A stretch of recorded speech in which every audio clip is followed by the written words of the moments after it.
오늘 우리에게 주시는 하나님의 말씀은 신약성경 갈라디아서 6장 1절로부터 5절까지 말씀이 되겠습니다. 제가 갖고 있는 성경으로 309면에 있습니다.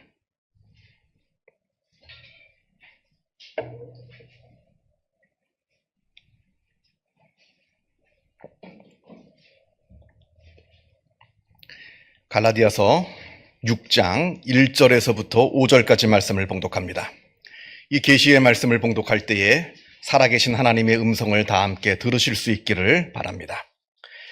형제들아, 사람이 만일 무슨 범죄한 일이 드러나거든 신령한 너희는 온유한 심령으로 그러한 자를 바로잡고 너 자신을 살펴보아 너도 시험을 받을까 두려워하라. 너희가 짐을 서로 지라. 그리하여 그리스도의 법을 성취하라.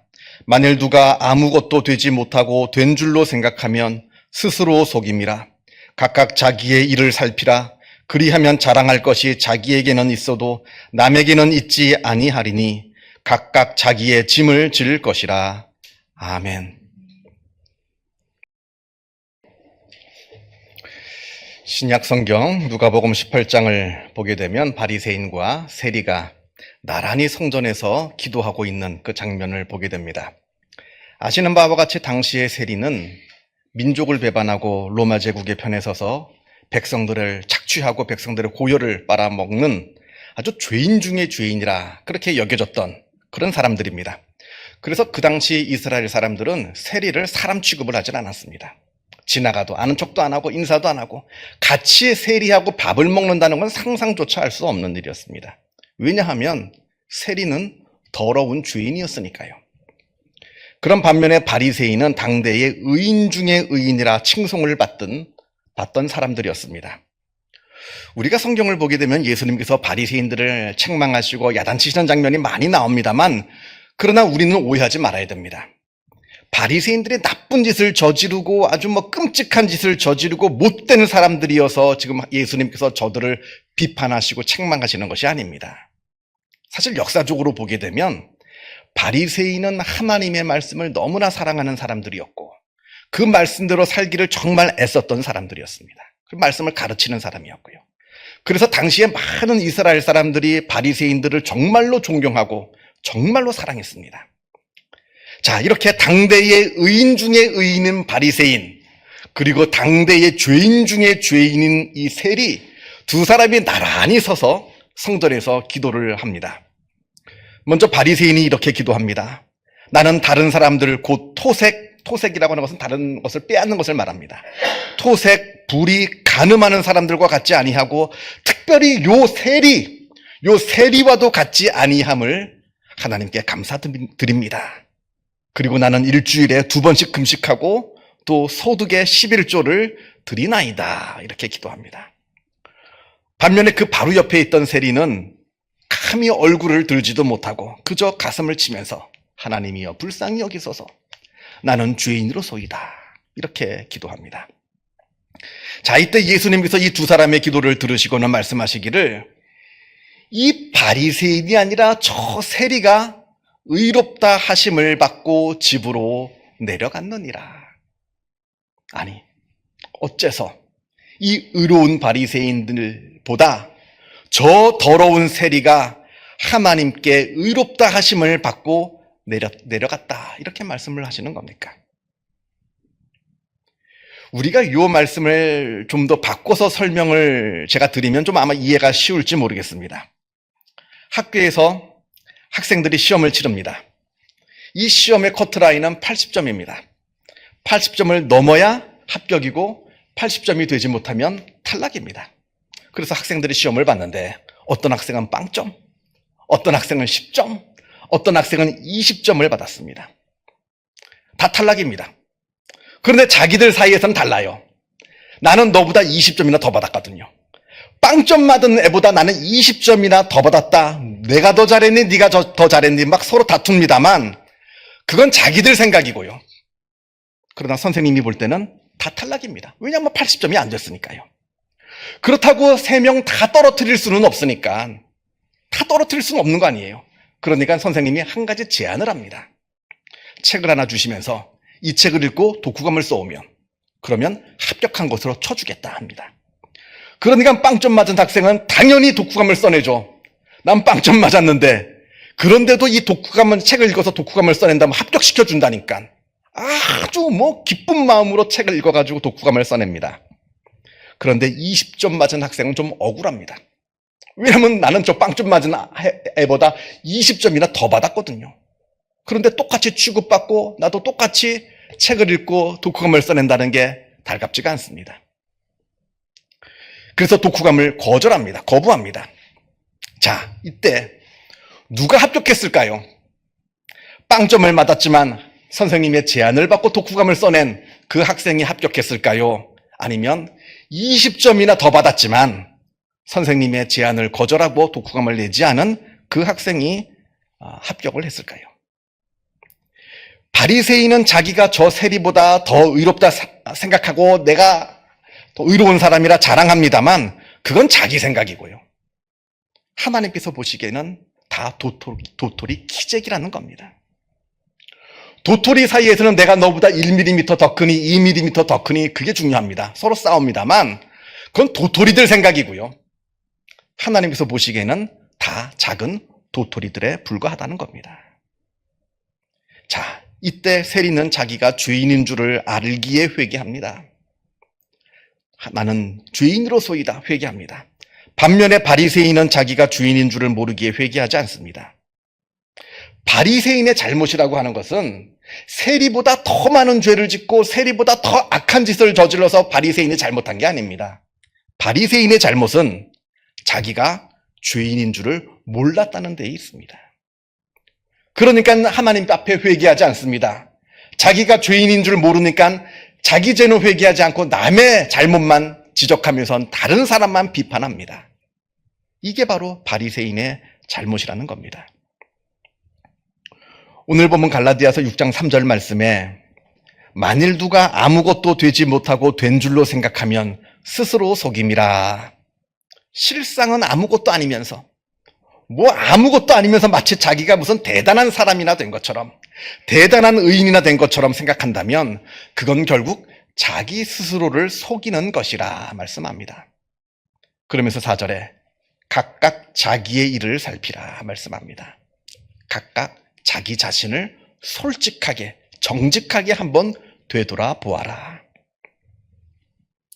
제가 초등학교 때요. 그때 국민학생 때죠.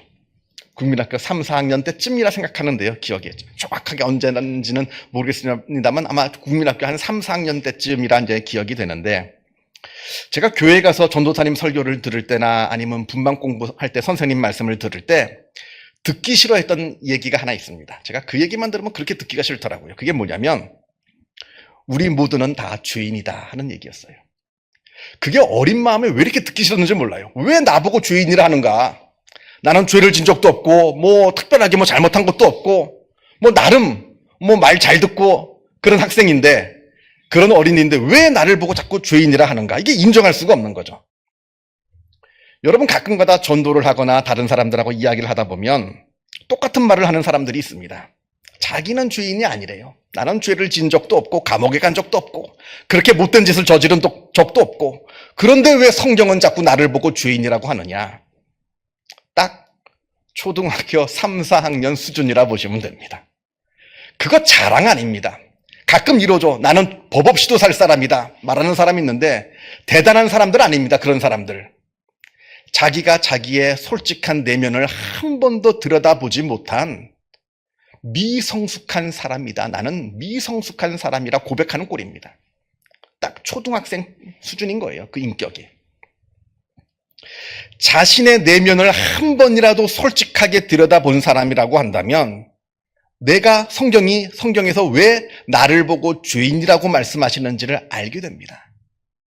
한 번도 내 자신을 들여다보지 못했기 때문에 성경에서 왜 나를 죄인이라고 말씀하는지 이해를 못하는 겁니다. 제가 언젠가 심리학 용어 중에서 집단화와 개인화라는 것이 있다 말씀을 드린 적이 있습니다.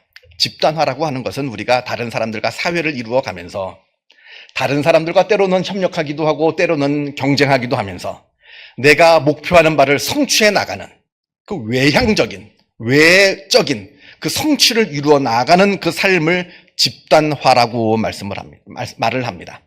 이때는 내가 다른 사람들한테 어떻게 보여지느냐가 굉장히 중요합니다. 다른 사람은 나를 어떻게 보고 있느냐, 이게 굉장히 중요합니다.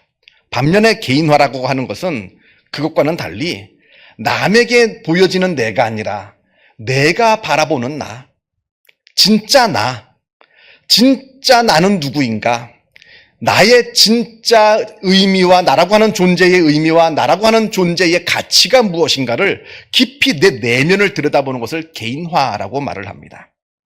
요 개인화라고 하는 요 개념은 우리가 흔히 3대 심리학자 중에 한 분이라 말을 하고 있는 스위스의 칼 구스타프 융 박사가 만들어낸 개념인데요. 그의 주장에 따르면 우리가 개인화의 과정, 그러니까 다시 말하면 내 내면을 들여다보는 그 과정이죠.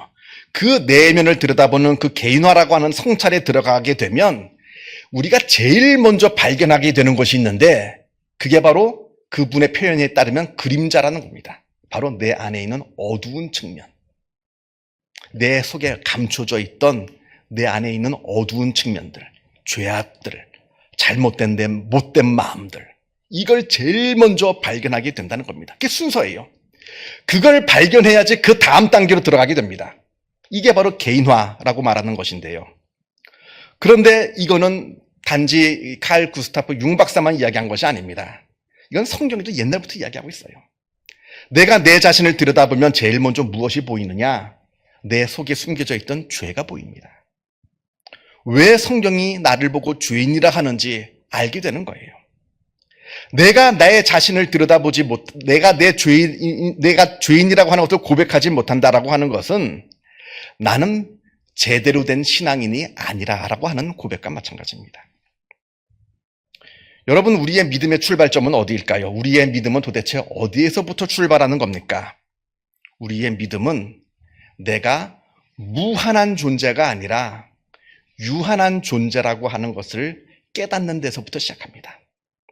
예를 들면 나는 영원히 살 수 있는 불멸의 존재가 아니라 언젠가는 반드시 죽어야 하는 필멸의 존재이고, 나는 의인이 아니라 나는 죄인이라 하는 것을 깨달을 때, 그때 나의 믿음이 시작된다는 겁니다. 물론 머리로는 알죠. 내가 이 세상에서 영원히 산다고 생각하는 사람이 어디 있겠어요. 머리로는 알지만 그거 말고요, 마음으로 깨닫는 걸 말합니다. 내가 완벽하지 않다는 거 머리로 알죠. 그러나 머리로 아는 것 말고 내 마음으로 깨닫는 겁니다. 내가 죄인이라 하는 것을. 이때 내 신앙이 출발하는 겁니다. 이걸 깨닫지 못하면요, 백날 교회 다녀도 소용없습니다.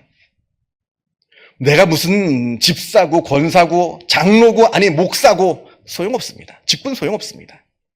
내가 유한한 존재라는 것을 깨닫고 내가 죄인이라고 하는 것을 깨달을 때 내 신앙은 시작되는 것이고, 이걸 깨닫지 못하면 나는 바리새인처럼 되는 겁니다. 자, 그렇다면 우리가 구체적으로 어떻게 해야 내가 내가 죄인이라고 하는 것을 어떻게 깨닫게 되느냐? 3가지 방법이 있습니다. 여러 방법이 있겠습니다만 제가 이 시간에 3가지 방법을 이야기해 드립니다. 바로 성경 말씀, 기도, 다른 사람들과의 관계입니다. 자, 먼저 내가 죄인이라고 하는 것을 깨닫기 위해서는 성경을 읽어야 합니다. 제가 한번 노골적으로 한번 묻겠습니다. 여러분은 성경을 얼마나 읽으십니까? 내가 하루에 성경을 얼마나 읽고 있느냐 하는 겁니다. 간혹 보면 교회는 수십 년을 다녔는데 성경을 한 번도 읽어보지 못한 분들도 의외로 많이 계시더라고요. 제가 그분께 한번 묻고 싶습니다. 도대체 뭘 믿고 계시느냐고. 수십 년 동안 믿음 생활을 한다고 하지만 내가 뭘 믿는지는 알아야 되는 거 아니겠어요? 그게 성경인데 내가 뭘 믿는지는 모르면서 나는 수십 년간 믿음을 갖고 있다. 그럼 모순이죠. 말도 안 되는 겁니다. 내가 믿는다고 할 때는 내가 무엇을 믿는지 알아야 됩니다. 그게 성경입니다. 여러분, 성경은 나를 비추어 보는 거울입니다. 내가 성경을 읽지 않으면 내가 의인처럼 여겨져요.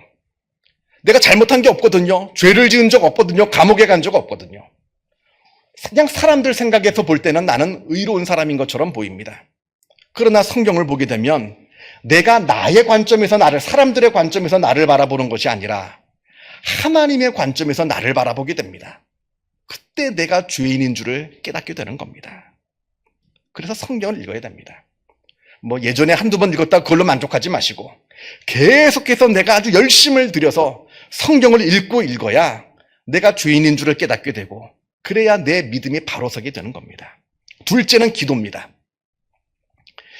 17세기 독일의 영성가였던 앙겔루스 질레지우스라고 하는 분이 계신데 이분이 기도에 대해서 이런 말을 하였습니다.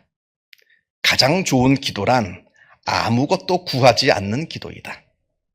우리가 아무것도 하나님께 구하지 않을 때 그때 우리는 비로소 하나님을 만나게 될 것이다. 아무것도 구하지 않아야 좋은 기도랍니다. 물론 구해야죠. 성경에서 구하라고 했으니까. 그러나 이분이 도대체 무슨 뜻에서 이 말씀을 하셨는지 우리가 깊이 생각해 보아야 합니다. 여러분, 기도가 뭡니까? 기도는 하나님하고 대화하는 겁니다. 대화예요, 대화. 대화라고 하는 것은 쌍방관계예요. 여러분이 예를 들어서 누구를 만나서 대화하기 위해서 카페에 앉았다고 칩시다.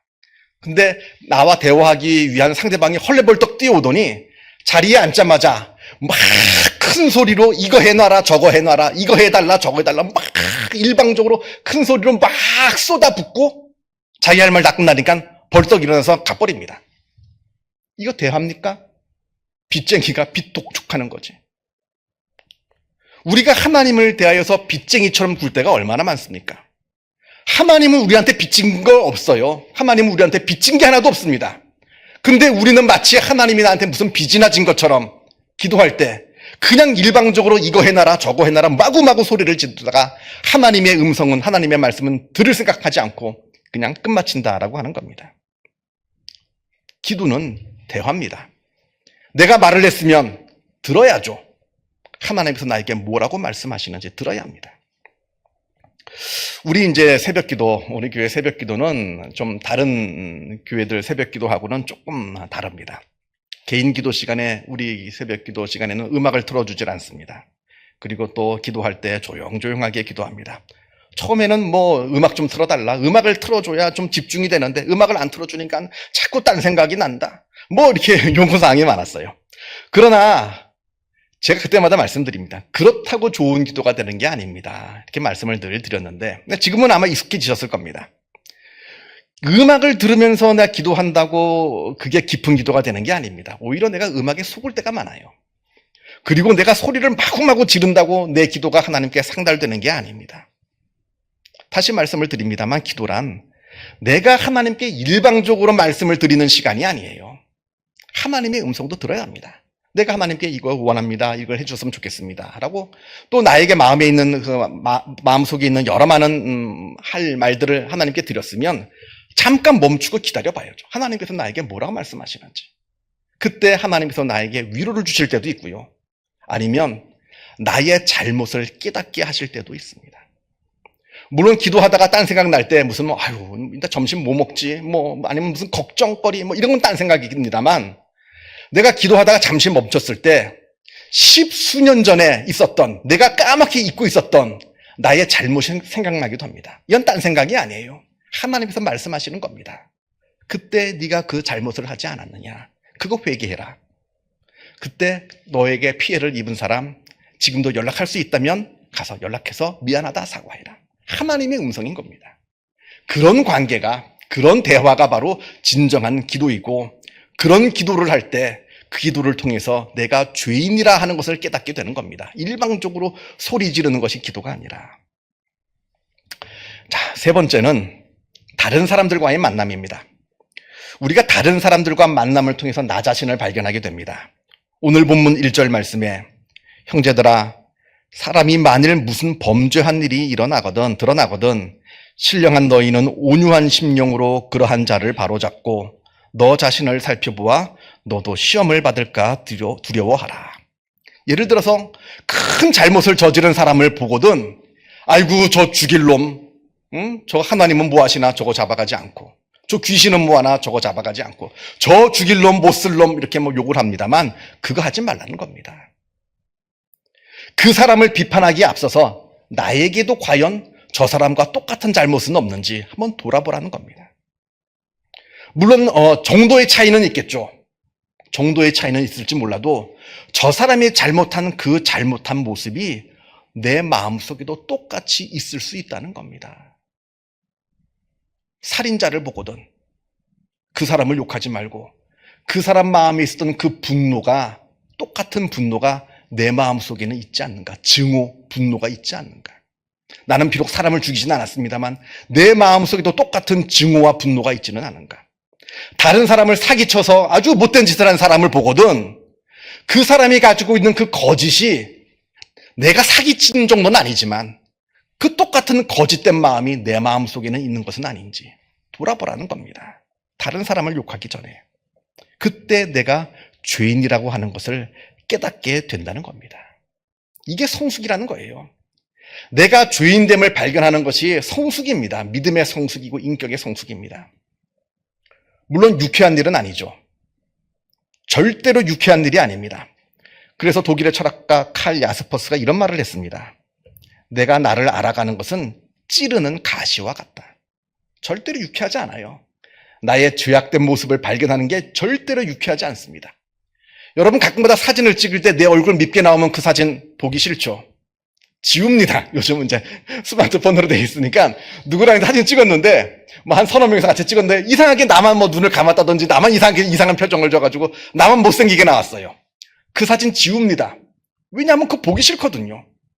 사진에 내 얼굴 밉게 나온 것도 그렇게 보기 싫은데 내 마음속에 있는 그 악한 죄를 내가 발견하게 될 때 얼마나 보기 싫습니까? 그래서 보통 사람들은 안 봅니다. 덮어놓습니다. 그러나 그걸 봐야 된다는 거예요. 말씀을 통해서, 기도를 통해서, 다른 사람을 통해서 불편하고 아프지만 나의 그 죄악된 모습을 발견할 때 내가 진짜 신앙인이 되는 겁니다. 진짜 믿는 사람이 되는 겁니다. 바리새인이 아니라 예수님께 칭찬받은 세리와도 같은 그러한 바른 믿음을 갖게 된다 하는 겁니다. 그래서 이 말씀 늘 기억하셔서 말씀과 기도와 또 다른 사람들과의 관계를 통해서 더욱더 신앙이 성숙해지는 복된 믿음의 사람들이 되기를 바랍니다. 기도하겠습니다.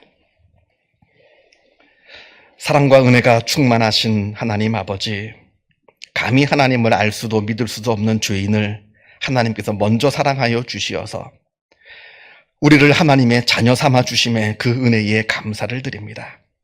우리가 하나님의 자녀입니다만 그러나 본질상 우리가 죄인임을 우리가 늘 잊지 않게 하여 주옵소서.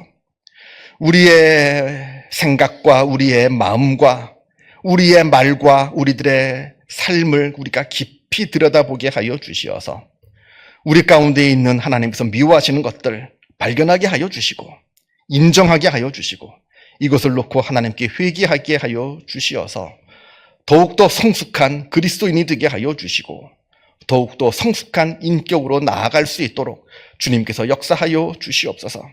그래야 하나님께서 칭찬하시는 복된 믿는 자가 되게 하여 주시고 하나님께서 인정하시는 복된 믿음의 사람들이 다 되어질 수 있도록 주님께서 역사하여 주시옵소서. 감사드리오며 이 모든 말씀 우리 주 예수 그리스도 이름으로 기도하옵나이다. 아멘.